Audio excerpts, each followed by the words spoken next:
On retrouve tout de suite l'invité de la semaine de Radio CHU. Vous êtes dans l'émission L'invité de la semaine et je reçois aujourd'hui Joseph Martin. Bonjour Joseph. J'ai fait une erreur Joseph. On ne dit pas Joseph Martin, on dit Martins. Tout à fait. Et pourquoi dit-on Martins ? Puisque je suis d'origine portugaise. Voilà. Donc en portugais, normalement, on dit Martins. Oui, ça je ne le dirai pas, hein, d'accord. Et Joseph, vous êtes invité à Radio CHU aujourd'hui parce que vous êtes peintre.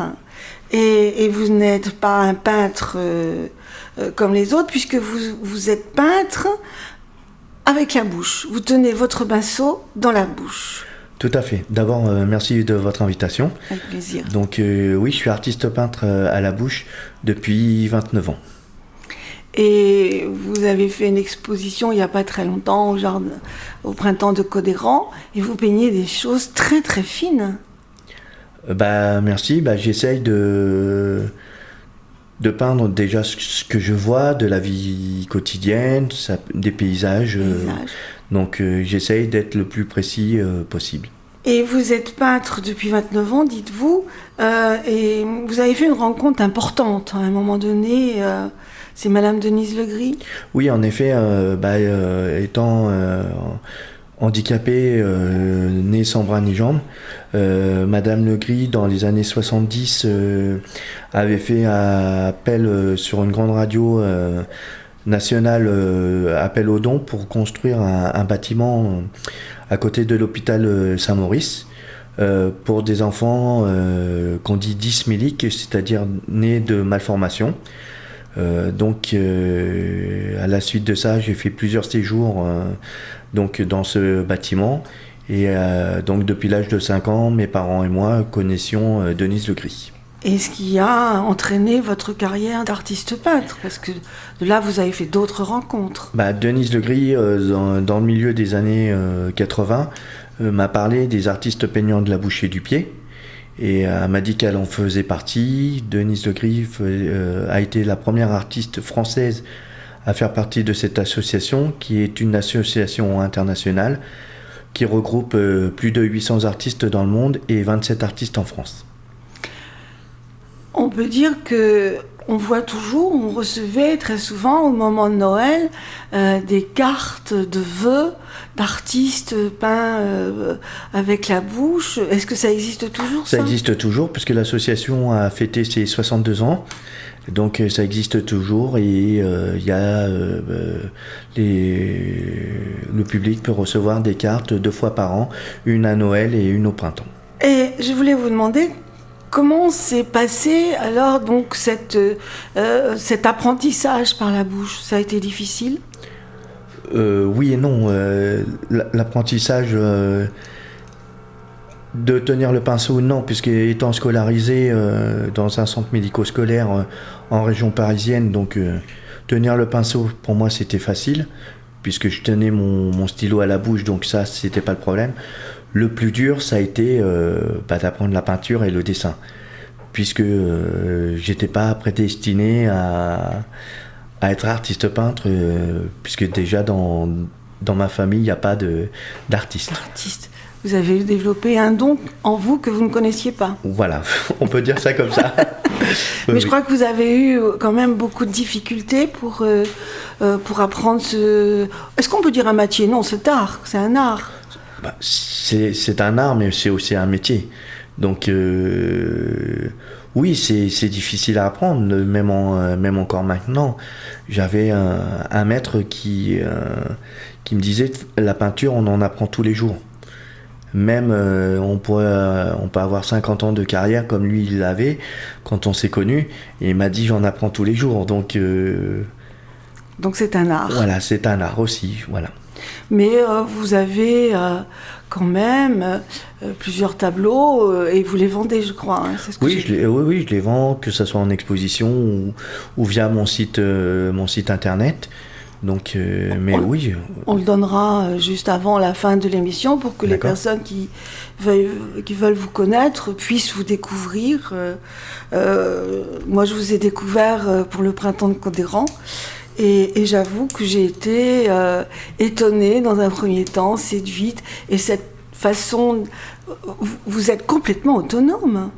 Bah, si je suis autonome, c'est aussi grâce à mon épouse qui m'aide au quotidien et sans sa présence, je ne serais pas autonome. Donc je la remercie aussi, parce que c'est pas tous les jours aussi facile. Donc voilà. Alors, on va dire que votre épouse, elle s'appelle Gaëlle, et que vous avez une petite fille adorable qui a quel âge ? Qui va avoir 4 ans au mois d'août prochain, qui s'appelle Oaina. Voilà. Et elle est là, à côté de vous, et elle est adorable. Elle a des yeux magnifiques. Hein. Merci. Donc, on va revenir un petit peu à votre carrière, si vous le voulez bien. Donc, vous rentrez dans ce stage, vous apprenez à peindre.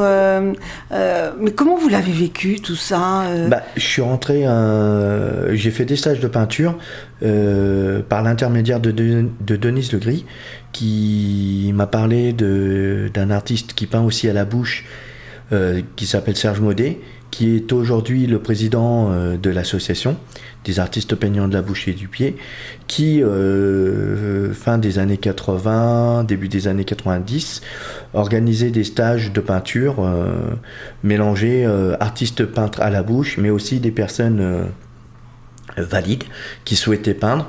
Donc c'était un mélange, donc voilà.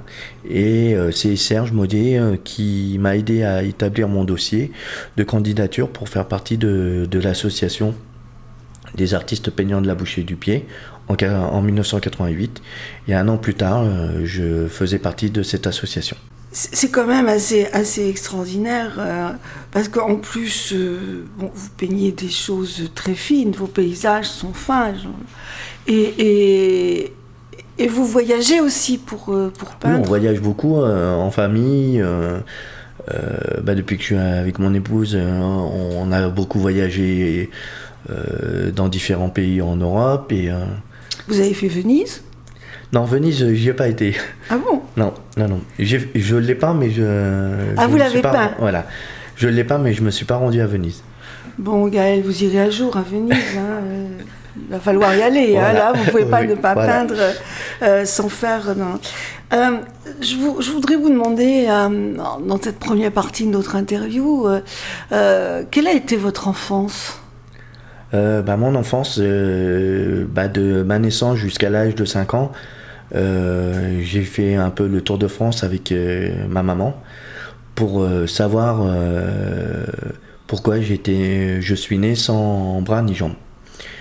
Comme on dit, ça a été le fruit du hasard, puisque la médecine n'a pas trouvé de réponse à cette question.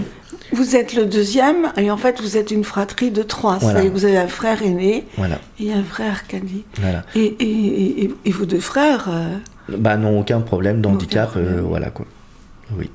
Et votre maman n'a pas trouvé la clé au cours de leur périple, n'ont pas réussi à savoir pourquoi vous étiez... Non, puisque ma maman ne prenait aucun traitement, donc non. Bon. C'est vraiment le fruit du hasard. Voilà. C'est le fruit du hasard et c'est tombé sur vous. Voilà. Mais moi, je redis à nos auditeurs que vous menez une vie normale. Vous dites, grâce à Gaëlle, votre épouse, vous avez une petite fille admirable, vous avez une passion, parce que même si c'est un métier, peut-être votre... C'est les deux, c'est une passion, c'est un métier, c'est... Ça vous fait vivre ?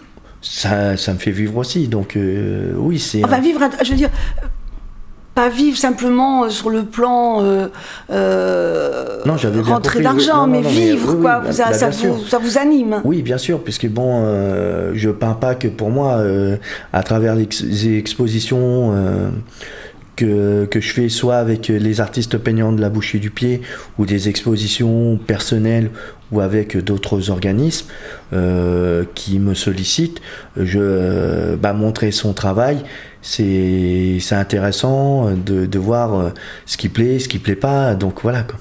Joseph, vous avez votre biographie et vous dites que vous écrivez que vous faites fi de votre handicap. Vous l'oubliez, ce handicap ? Il y a des moments où oui, je l'oublie, puis parce qu'il faut pas s'arrêter à ça, faut pas parce que sinon on se morfond et puis voilà quoi. Donc est-ce que vous l'oubliez quand vous peignez? Est-ce que vous l'oubliez quand vous regardez votre petite fille? Est-ce qu'il y a des moments quand même où vous oubliez ça? Oui, je l'oublie il y a, le plus souvent possible, puisque bon, déjà parce que oui, il y a mon épouse, il y a notre fille, mais il y a aussi que j'ai pas envie de me laisser abattre, et donc voilà. Et même s'il y a des moments où j'ai des coups de mou, il y a mon épouse qui me rappelle, qui me dit oh tu te secoues, voilà, donc voilà, c'est oui, vous avez pas le droit d'avoir des coups de blues quand vous avez une si jolie petite fille et une épouse adorable. Voilà. Vous n'en avez pas le droit, c'est sûr. Hein. Donc vous avez avec Monsieur Maudet, vous avez fait des stages grâce à lui, vous avez progressé dans l'art de la peinture par la bouche, hein. Et vous faites des expositions un peu partout. Oui, un peu partout, que ce soit avec l'association qui, 10 mois par an, organise des expositions ambulantes un peu partout en France. D'ailleurs, en octobre dernier, l'association avait fait avec la commune du Haillan une exposition sur 3 jours. Et vous êtes même allé au Luxembourg ? Oui, j'ai fait deux expositions au Luxembourg, oui. Joseph, on va faire une petite pause musicale, et vous avez choisi Goldman. C'est pas moi qui ai choisi, j'ai demandé à mon épouse de choisir une chanson et elle a choisi Jean-Jacques Goldman. Alors, c'est une forme de lui faire plaisir et d'être galant ? Non, mais c'est tout, c'est aussi une forme de respect, c'est pas de la galanterie, c'est du respect pour tout ce qu'il a fait, et voilà. C'est de l'amour, quoi. Voilà. Écoutons Goldman. Elle est à côté de moi quand je me réveille. Elle a sûrement un contrat avec mon sommeil. Elle est là même où mes pas ne me guident pas.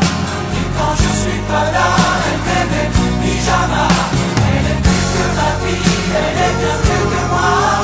Elle est ce qui me reste quand je ne plus le croire. Elle est à côté de moi quand je me réveille. Vous êtes dans l'émission L'invité de la semaine sur Radio CHU, et je reçois Joseph Martins, qui est peintre avec la bouche et qui fait l'honneur aujourd'hui de venir avec son épouse Gaëlle. On en a beaucoup parlé dans la première partie de notre émission, de venir vous présenter son art, qui est la peinture par la bouche, et la peinture par la bouche parce que, Joseph, vous êtes né sans bras ni jambes. Tout à fait. Moi, on est curieux quand on vous rencontre quand même, parce que on se dit mais comment il a vécu ça ? Est-ce que ça a été difficile ? Comment la famille s'est comportée ? Vos frères, comment se sont-ils comportés ? La famille, je peux dire que même si ça a été dur pour eux, puisque je suis d'origine portugaise, donc quand mes parents sont arrivés en France, c'était pour fuir la dictature au Portugal de Salazar. Donc mon frère aîné était déjà là, il avait à peu près 4 ans. Et donc j'ai appris bien des années plus tard que après ma naissance, mes parents voulaient éventuellement retourner au Portugal. Donc, vu mon handicap, ça a bouleversé leur projet. Donc, ils sont restés en France. Et donc, 2 ans plus tard, après ma naissance, est arrivé mon petit frère. Voilà. Vous êtes né à la Charité-sur-Loire, c'est le centre de la France, ça ? Oui, c'est la Nièvre, oui. C'est la Nièvre, oui, c'est la Nièvre, c'est tout près des monts du Sancerrois, on va dire. Hein. C'est une belle région. Oui. On est au centre de la France, c'est bien ce que je dis. Voilà. Et donc vous êtes né à la Charité-sur-Loire, vous avez rencontré votre épouse Gaëlle à Tours. Oui. Là, on est à peu près dans la même région. Mais comment vous êtes arrivé à Bordeaux ? Bah, c'est un week-end qu'on a fait avec mon épouse avant d'aller voir un match de foot des Girondins. Donc on a visité la ville. Et puis à la fin du week-end, on s'est dit bon bah la ville elle est bien sympathique, on va venir s'installer. Et puis 6 mois après, on venait s'installer à Bordeaux. Comme ça. Voilà, comme ça. Coup de cœur. Coup de cœur, voilà. Ah, c'est vrai que Bordeaux, c'est très joli. Alors, il y a combien de temps que vous êtes là ? Ça fait 7 ans. Oui, c'était déjà bien beau, Bordeaux. Oui. Vous aviez évité tous les travaux, le tramway était déjà là. Enfin, Oui, vous voilà. êtes arrivé dans une ville clean, propre. À peu près. Enfin, ça rechange maintenant, voilà, mais... Parce qu'il y a encore du mouvement, il y a beaucoup de travaux en ce moment à Bordeaux. Oui, mais vous savez, moi qui étais là quand il y avait les travaux, on oublie. Oui, là. On oublie vite parce que ce tramway est tellement formidable et pratique. Oui, tout à fait, oui. On oublie vite que on a la place, je sais plus comment elle s'appelle, là, entre la place Tourny, on va oublier vite qu'on peut pas passer. Voilà. Que c'est un petit bazar quotidien. Vous avez choisi Goldman, je l'avais dit avant, j'aurais dû le dire avant, mais vous avez choisi Goldman parce que Gaël aimait Goldman. Hein. Mais vous aussi, vous aimez Goldman, vous écoutez de la musique ? Ah oui, moi Goldman, c'est mon enfance, c'est mon adolescence. Oui, donc j'aime bien beaucoup la variété française. Puis étant adolescent, je suis passé par tout type de style de musique, de Michael Jackson, au punk, au hard. Donc, Vous chantez ? Non. Ah, bon. Gaël chante ? Non plus. Ah, Non, bon. non. Et quand je me mets à chanter, elle me dit stop. Ah bon, Non, à ce point-là. t'y mets pas. Ah, bon. Voilà. Donc vous êtes arrivé à Bordeaux parce que ça vous plaisait. Voilà. Et vous avez eu, vous vous êtes facilement intégré à la vie bordelaise et vous avez retrouvé une équipe de peintres par la bouche. Non, à Bordeaux, je suis le seul artiste peintre à la bouche, puisque chaque artiste de l'association vit où il souhaite vivre. Ah d'accord. Donc voilà, la maison d'édition pour la France, comme je vous l'ai dit tout à l'heure, l'association est internationale, mais chaque pays a une maison d'édition, et la maison d'édition pour la France se trouve à Strasbourg-Molsheim. Ah oui, c'est à l'autre bout là. Hein, Voilà. on est à l'autre bout. Et vous vous rencontrez souvent entre peintres ? Oui, déjà par l'intermédiaire des expositions que je vous disais en ambulante un peu Oui, partout en France de l'association. oui. Donc à ce moment-là, on se rencontre par 2 ou 3 artistes sur un week-end de 3 jours. Sinon, depuis quelques années, la maison d'édition française organise une fois par an, fin juin, début juillet, un stage de peinture au Croisic. Et donc là, fin juin, on part en famille faire ce stage. Vous allez faire au bord de la mer. Voilà. C'est vrai que là, il y a de quoi peindre hein, quand Tout à même, fait, parce oui. que c'est beau hein, Voilà. là-bas. Hein. Oui. C'est formidable. Et puis, qu'est-ce que j'ai appris ? Vous faites partie d'une équipe de foot ? J'ai fait partie de 3 équipes de foot fauteuil. D'abord dans les Deux-Sèvres, à Parthenay. Voilà, c'est là où j'ai commencé le foot fauteuil en tant que gardien de but. Après, en Indre-et-Loire, à Chinon, avec d'autres personnes, on a créé un club handisport, dont une équipe de foot fauteuil. Et quand on est arrivé à Bordeaux, j'ai fait une saison avec l'équipe de foot fauteuil qui à l'époque était à Talence et qui maintenant s'appelle ce foot fauteuil Girondin de Bordeaux. Et vous Voilà. vous y allez plus alors ? Non, j'ai arrêté. Et vous avez dit un mot qui a handisport. Il y a des équipes ici handisport, il y a des associations handisport. Vous rencontrez des gens non, non. Depuis que j'ai arrêté le foot fauteuil, je côtoie plus le monde handisport. Vous peignez quand ? J'essaye de peindre tous les jours, à peu près 2 à 5 heures par jour, ça dépend. Voilà. 2 à 5 heures par jour ? Oui, ça dépend. Et J'essaye de peindre déjà 2-3 heures le matin et à peu près 2 heures l'après-midi.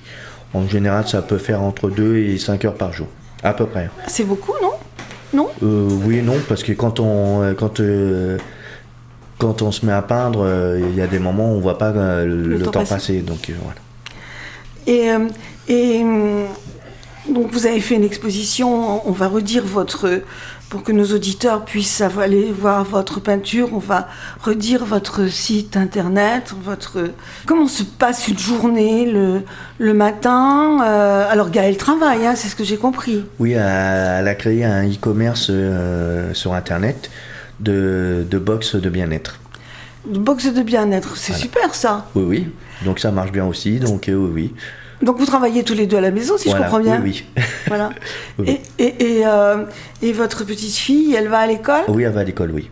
Très bien. Donc elle vous laisse du temps pour travailler. Voilà, quand elle est à l'école, on travaille. Oui. Joseph, j'espère que les auditeurs ont eu autant de plaisir à vous découvrir que moi j'en ai eu à vous rencontrer au printemps de Codéran, parce que vous êtes quand même un homme extraordinaire. Ce que vous faites est extraordinaire, donc on va donner votre site internet pour que les auditeurs aillent voir vos peintures. D'accord, alors c'est www.josephartiste.com. www.josephartiste.com. C'est ça. Donc on va là-bas et on a vos peintures, on voit ce que vous faites. Oui, mon parcours aussi, une mini-biographie, mes peintures, une vidéo aussi. Donc oui. Tout pour vous découvrir. Voilà. Et tout pour vous apprécier. Tout à fait. J'espère. Joseph, est-ce qu'il y a quelque chose que vous avez envie de dire que je n'ai pas dit ? Moi, ma conclusion, ça serait quelles que soient les difficultés de la vie, même si on a des difficultés, il faut se battre pour réussir. Et qu'on soit avec un handicap ou pas, la vie vaut le coup d'être vécue. Je ne vais rien ajouter à ce que vous venez de dire parce que c'est très beau. Et effectivement, vous êtes le parfait exemple de ce que vous venez de dire. Vous vous êtes battu dans la vie. Vous avez, je pense, réussi votre vie. Et bravo. Merci. Merci Joseph. Merci à vous. C'était Marie-Thérèse Audineau sur Radio CHU dans l'émission L'invité de la semaine qui recevait Joseph Martins, artiste peintre par la bouche, avec Dorian à la technique. Au revoir Joseph. Au revoir.